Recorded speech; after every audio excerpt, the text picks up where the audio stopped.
Comment savoir si ton téléphone est sur écoute? Quels sont les signes que ton téléphone te surveille à ton insu? Voici quelques conseils pour faire face à ces activités malveillantes. Imagine que tu ouvres un onglet sur le navigateur de ton téléphone ou que tu discutes avec ton âme sœur sans savoir qu'un inconnu surveille tout ça. Comment te sentirais-tu?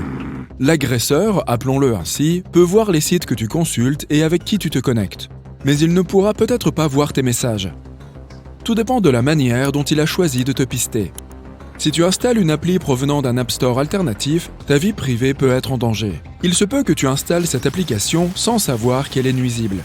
Il se peut également que tes identifiants soient divulgués suite à une opération d'hameçonnage. Enfin, si le logiciel de ton appareil est obsolète depuis 1 an ou plus, il sera plus vulnérable aux attaques. Comment savoir si un smartphone est surveillé? Le premier indice est une utilisation excessive des données en arrière-plan. Sois vigilant. Si leur consommation est supérieure à la normale, cherche à savoir ce qui consomme le plus de données. Un hotspot est-il activé? Vérifie les appareils connectés et prends garde à ceux qui ne sont pas autorisés. Le deuxième indice est l'historique du navigateur. Un agresseur peut ouvrir un site d'hameçonnage à distance. Si tu vois quelque chose d'anormal dans ton historique, c'est mauvais signe. Le troisième indice est une batterie qui se vide rapidement. Il fut un temps où les batteries ne duraient pas très longtemps. Mais sur les modèles récents, elles peuvent durer plusieurs jours. Si ton appareil possède une bonne batterie mais que celle-ci se vide soudainement, tu dois vérifier les applications en arrière-plan. Le dernier indice est le redémarrage intempestif. Bien sûr, il peut s'agir d'un problème matériel, mais pourquoi courir le risque? Tu peux consulter un expert pour savoir si ces redémarrages sont liés à un logiciel malveillant téléchargé sur ton téléphone. La question à 1 million d'euros. Comment éviter le pistage? Tu peux acheter un bloqueur de signaux anti-traçage. Ce modèle vendu sur Amazon peut également être utilisé comme portefeuille. Ton téléphone sera déconnecté et son GPS désactivé. Il empêchera le pistage. Les cartes de crédit avec capteur magnétique seront également protégées dans cet étui qui possède aussi une fonction anti-radiation. Mais c'est une solution un peu extrême. Après tout, tu veux rester joignable et pouvoir utiliser ton téléphone. À quoi te sert-il si tu le gardes en permanence dans un étui qui bloque les signaux? Voici quelques conseils faciles pour protéger ta vie privée. D'abord, désinstalle les applications inconnues. Tiens, mais qu'est-ce que c'est? Appuie sur « Supprimer ». Comme je l'ai dit plus haut, les pirates te surveillent généralement grâce aux applications. Il est possible de dresser une liste noire.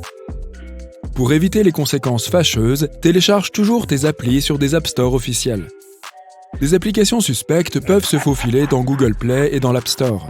Mais leur nombre sera certainement inférieur que sur un site alternatif.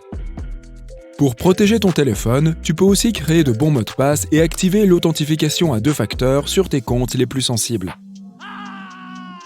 Un code PIN fiable est aussi très utile, car il est plus difficile d'installer des logiciels espions si l'appareil est verrouillé. Il est possible d'utiliser un système de sécurité pour renforcer encore cette protection. Il est tentant d'utiliser un réseau Wi-Fi public au lieu de ses propres données, surtout si l'on se trouve dans un autre pays pour les vacances ou pour d'autres raisons. Malheureusement, si le Wi-Fi n'est pas protégé par un mot de passe, il est risqué de s'y connecter. Les pirates informatiques utilisent beaucoup les réseaux publics. Ils y mènent des cyberattaques et volent des données sensibles. Si tu soupçonnes encore que quelqu'un te piste, réinitialise ton téléphone. C'est la chose la plus efficace que tu puisses faire. Car même si tu supprimes toutes les applications, il peut rester un fichier nuisible. Mais sauvegarde d'abord toutes les données avant de réinitialiser l'appareil. Tu ne voudrais pas supprimer par erreur cette super vidéo de ton toutou, n'est-ce pas? Je t'ai enseigné comment éviter d'être pisté. Pourtant, dans certaines situations, tu auras toi-même besoin de localiser ton téléphone. Si par hasard, tu l'égarais. Il existe des produits commercialisés par les fabricants de smartphones eux-mêmes, mais tu trouveras pas mal d'options moins chères sur Amazon. Ce tracker est facile à connecter et propose une sonnerie qui te permettra de retrouver facilement ton gadget ou d'autres accessoires importants. Imaginons que tu parles de ce traceur Bluetooth à un ami dans un café. Au bout d'un certain temps, ton compte Instagram débordera de publicités pour des traceurs similaires. Est-ce une coïncidence ou ton téléphone t'écoute-t-il? Pour faire bref, oui, nos téléphones nous écoutent. Les assistants virtuels comme Siri ou Alexa écoutent ta voix en permanence. C'est logique en théorie. Ton assistant doit t'écouter pour pouvoir recevoir tes ordres. Mais les choses ne sont pas si simples. En 2019, un rapport a révélé que Siri s'active parfois par erreur et se met à enregistrer les conversations. Certains de ces enregistrements peuvent concerner des sujets intimes. On dit qu'Apple sélectionne au hasard de petits bouts de conversation afin de les faire analyser par Siri. Ainsi, ils peuvent améliorer la qualité de leur service. Et il ne s'agit pas seulement d'Apple. Presque tous les systèmes d'assistants vocaux fonctionnent de cette manière. Mais pourquoi voyons-nous toutes ces publicités ? Pour faire simple, les assistants vocaux sont comme des moteurs de recherche. Si tu fais une recherche sur un moteur quelconque, tu verras bientôt des publicités correspondantes. Si tu ne te sens pas en sécurité et que tu veux que ton téléphone cesse de t'écouter, tu as plusieurs options.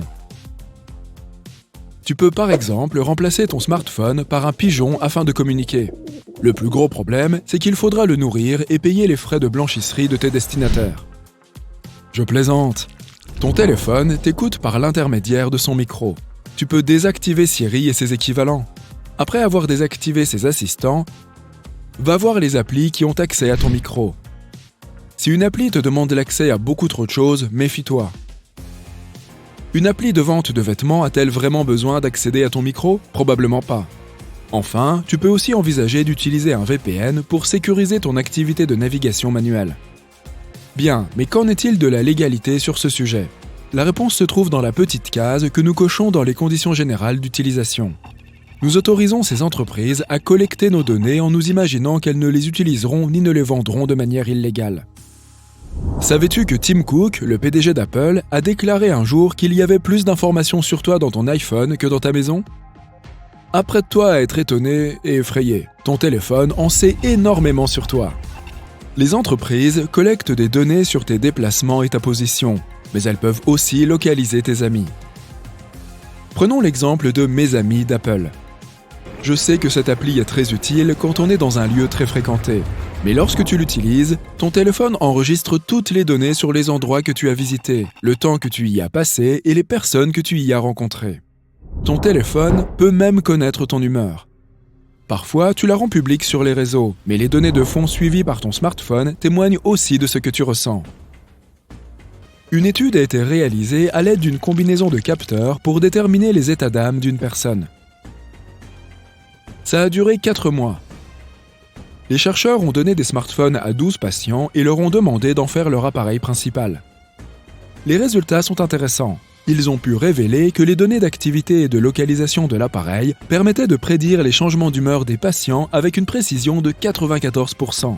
Les mots de passe sont un autre élément crucial. Tu n'as pas besoin de mémoriser tous les mots de passe parce que ton téléphone et ton compte Google s'en souviennent pour toi. C'est très pratique, je sais. Mais les mots de passe enregistrés peuvent ainsi être accessibles à toute personne qui s'introduit dans ton téléphone. Ton smartphone sait à quelle fréquence, quand et pourquoi tu t'en sers. Ton cycle de sommeil, tes habitudes sportives, la liste est aussi longue que de la mozzarella sur une pizza. Maintenant, si tu veux bien m'excuser, je vais aller vérifier mon téléphone pour voir si je suis bien protégé. Ma mission ici est terminée.